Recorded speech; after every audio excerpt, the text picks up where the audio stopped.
Hi, this is Kate from Daisy Nails, creating fun, funky and fabulous nails. Today in my video I wanted to run through creating a polygel extension.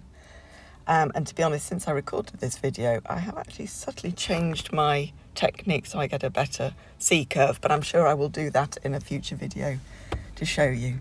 So the first thing I've done is put out the products that I'm using. At this particular extension I'm using MacArt polygel. So it's important with an extension to always use the primer and the base coat that go with your polygel. They are designed to work together. Without them, you're likely to find that the extensions are going to pop off. There are different ways of doing extensions. I prefer to use forms myself. Some people prefer to use tips. Whatever works best for you, do it. I make sure I pinch the tip together at the very end. Not the tip, sorry, the form at the very end before I slot it onto my finger, and then I go, okay, how long am I going to make this? And I pinch it up towards my nail, and then I pinch it right underneath my finger. Doing that really helps to create the C-curve. What I've done in my more recent extensions is I've just done that pinching a little bit more. But like I say, I'll show you that in a future video.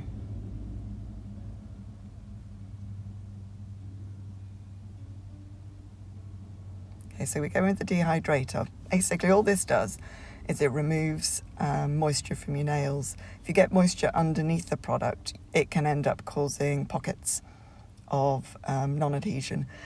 And that leads to lifting, and that leads to those extensions popping off, and you don't want that. So I put on the Dehydrator, make sure that's all dried out first, and then I put on the primer. So this is the MacArt primer to go with the gel. It's best to use an acid-free primer when you're using polygel, purely because it is better for your nails. So I'm going to let that dry. Once that's dry, on goes the base coat, again using the MacArt. If I'm using my Madam Glam, I'll use the Madam Glam primer and base coat. The Dehydrator doesn't matter. All that's doing is drying out your nail. So you don't need to worry about what brand that is. But the primer and the base coat, absolutely keep it in line with your polygel. So pop that into the lamp. However long, with this particular system, it's 60 seconds. Right, this is my MacArt polygel brush. So it's got two lids, one each end. One end is a spatula, so you use that to remove the polygel from the tube.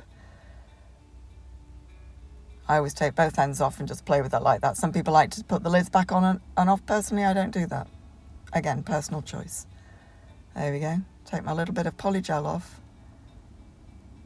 and then pop it in the sort of middle lower part of the nail, because then I want to create the tip of the nail.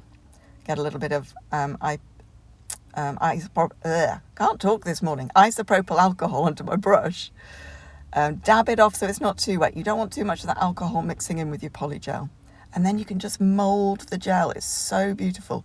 Just pat it down as you need it. I'm not sure if I'm in shot or not here. I've changed to a different editing app, and the recording thing is right over the video, so I can only see part of it. It's not helping. But yeah, so I'm patting that down, hopefully, I think, to create the tip. Obviously, I need a little bit more.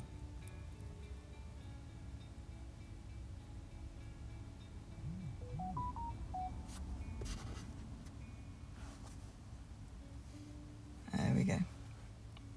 Sorry, my work phone just went off, so I'm just having a quick look to see what my message is. Oh, fabulous. Right. Okay.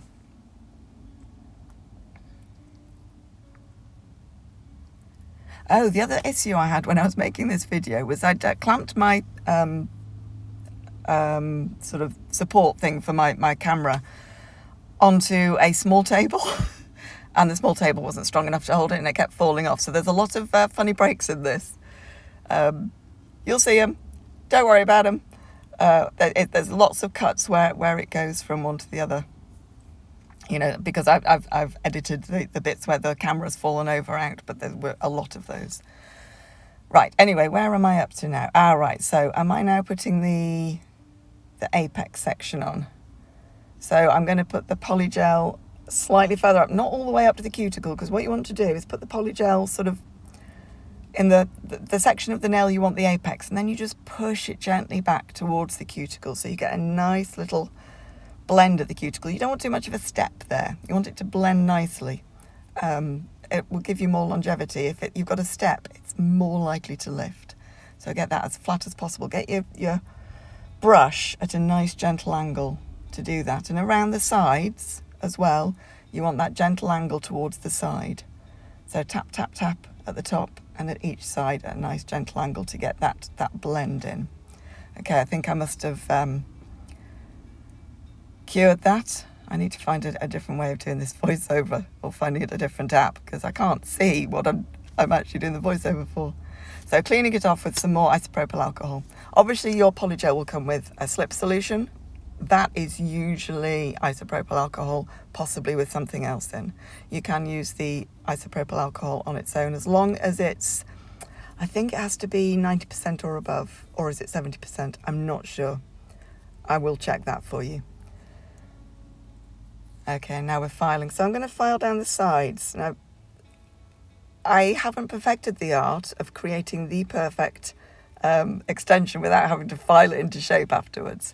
So to do the side, I'm going to put the file straight up against the bit that needs filing, but parallel to the section I want it to line up with. So I'm moving it gradually until it reaches that beautiful straight line down the side of my nail.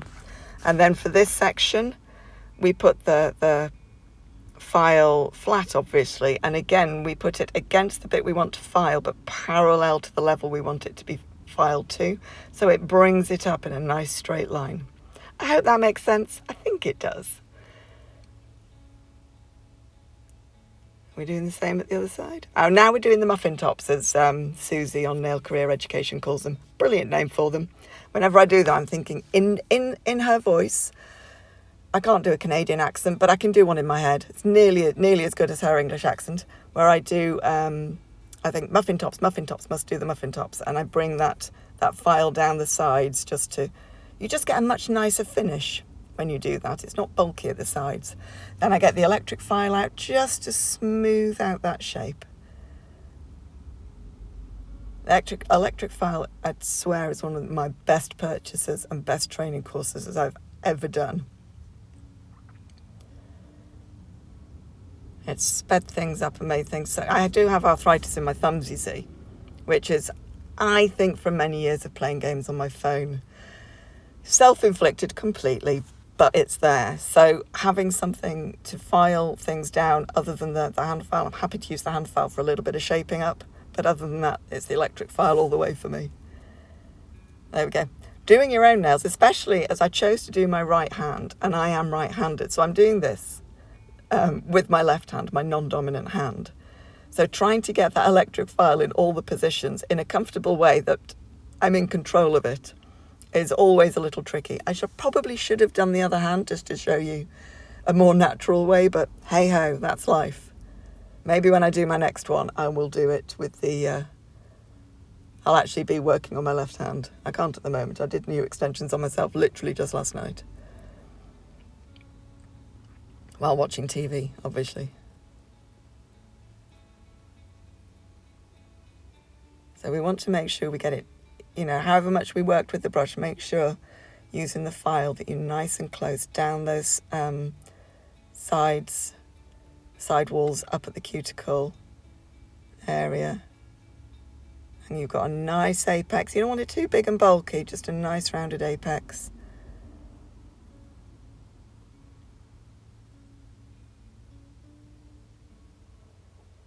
And then I always fine tune it with not sure what file that is, either a 180 or a 240. With polygel, I won't go any rougher than a 180. Polygel is quite soft when it comes to filing. It's much softer than acrylic. Acrylic, you can hack at that thing with a 100 file, but with the polygel, I like to use a 180 at the very roughest. And we're just shaping those tips. I think I was making oval ones on here. At the moment I've got some nice squovels. Squovel's my favourite shape. I always end up going back to the squoval, but on these ones I think I was doing the oval, wasn't I? I only need to take a little bit off.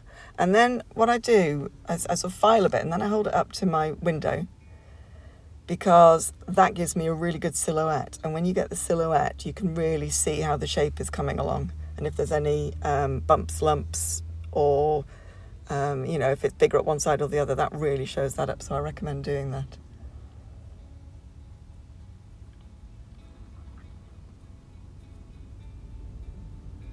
No idea what I'm doing there. Was I put... right, just using the isopropyl alcohol just to clean off all the dust. Then I'm going to get the mac art top.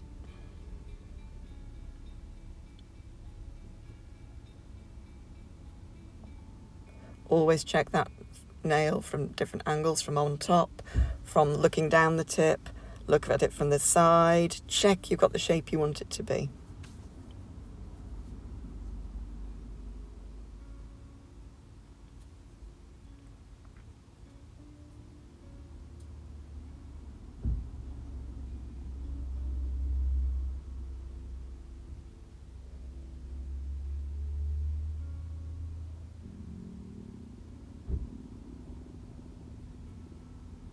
Let's see if I'm happy yet with that.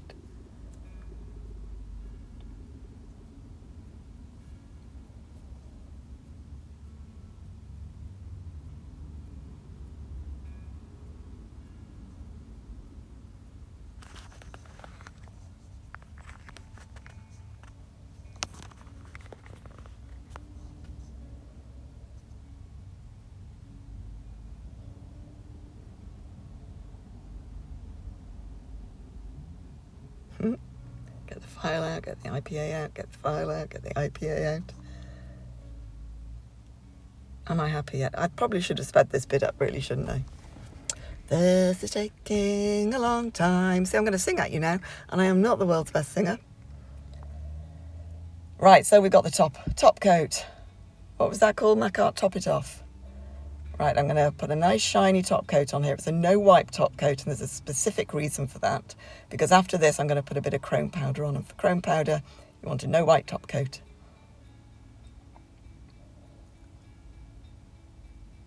Float that on. You don't want to press down too hard with the top coat.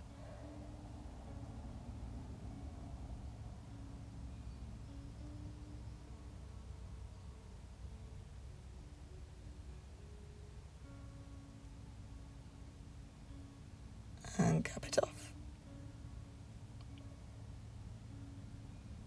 Capping it is always a good idea when you've got the gel on, because it helps to hold it in place, but with the chrome powder as well, especially important. So I'm using holographic silver. If anybody follows me on Instagram or Facebook, they will have seen how excited I got about the results of this holographic. It is a no-name generic one I got off Amazon. It's, I could maybe find it again and see if it's there. So what I'm doing is I'm putting a little bit of it just at the tip, as if I'm doing a French, but I'm not. I'm doing a blend. And then once that's on, I think I turned it over to the clean side. There we go. And then I was just, excuse me, I just blended it upwards up the nail. So I had the nice pink at the top and then the blended holographic silver at the tip. I did go ahead after this video and do all of the rest of them as well. Am I happy? I should have dusted it off here, I didn't. But then I got the top coat, painted that on. This is where it's really important to cap it off with the chrome powder, because the chrome powder will wear off if it's not really securely encapsulated in there. That went into the lamp again, and now I'm going to put a bit of cuticle oil on. And then I will spend about a week after this, every time I got into the light, into the sunshine, into a well-lit restaurant, whatever it was, looking at my nail, at the little rainbows that were sparkling off it. I love this powder so much. In fact, I have ordered, it hasn't arrived yet, a Madame Glam chrome top in a very similar colour to that, a holographic chrome top, so I'm really looking forward to that. Look at her sparkles! Right, thank you for watching my video. I will see you in the next one. Don't forget to click like and subscribe. Bye!